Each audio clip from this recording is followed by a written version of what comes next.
பாண்டியன் வந்த உடனே மயிலு தண்ணி எடுத்துட்டு வராங்க பாண்டியன் குடிக்கிறதுக்கு. அத்தை கிட்ட சொல்றாங்க, நான் தான் மாமாவுக்கு தண்ணி எடுத்து கொடுத்தேன், செந்தில் போனை எடுக்கலைன்னு பாண்டியன் கோமதி கிட்ட சொல்றாங்க.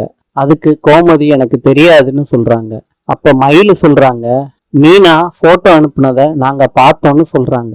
ரூமுக்கு போன உடனே தம்பி உங்களுக்கு போன் பண்ணுவாங்க சார்ஜ் போட்டுட்டுன்னு சொல்றாங்க மயிலு. பாண்டியன் சொல்றாரு, இந்த வீட்டுல என்னை கேட்காம எல்லாரும் முடிவெடுக்கிறீங்க.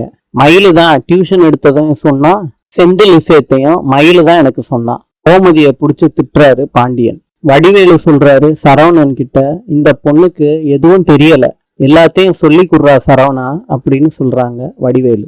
அதுக்கு சரவணனும் சரின்னு சொல்றாரு. கோமதி ராஜி கிட்ட சொல்றாங்க, மயிலுக்கு எதுக்கு தேவையில்லாத வேலைன்னு. இப்ப மயிலு சொல்றாங்க, மாமா கேட்டதுனாலதான் சொன்னேன்னு. மாமாவும் பயந்து போய் பதட்டத்துல கேட்டாங்க, அதனால செந்தில் பாதுகாப்பா தான் இருக்காருன்னு சொன்னேன். ராஜி மயில் கிட்ட சொல்றாங்க, நான் டியூஷன் எடுத்த விஷயத்த சொன்னீங்க, செந்திலும் மீனாவும் பீச்சுக்கு போன விஷயத்த சொன்னீங்க. இதை கேட்ட உடனே மயில் அழுக ஆரம்பிச்சிடுறாங்க. கோமதி சமாதானப்படுத்தி மயில அனுப்பி விடுறாங்க. ராஜி கிட்ட இந்த மாதிரி படார்னு எதுவும் கேட்க கூடாதுன்னு சொல்றாங்க. ராஜி, நான் கேட்டதெல்லாம் சரிதான் அத்தை அப்படின்னு சொல்லிட்டு கோவமா போயிடுறாங்க. மயிலு நடந்த விஷயத்தையெல்லாம் சரவணன் கிட்ட நைட்டு சொல்றாங்க. சரவணனும் இந்த மாதிரி சின்ன விஷயத்தெல்லாம் நான் வீட்டுல போய் கேட்க முடியாதுன்னு சொல்றாரு.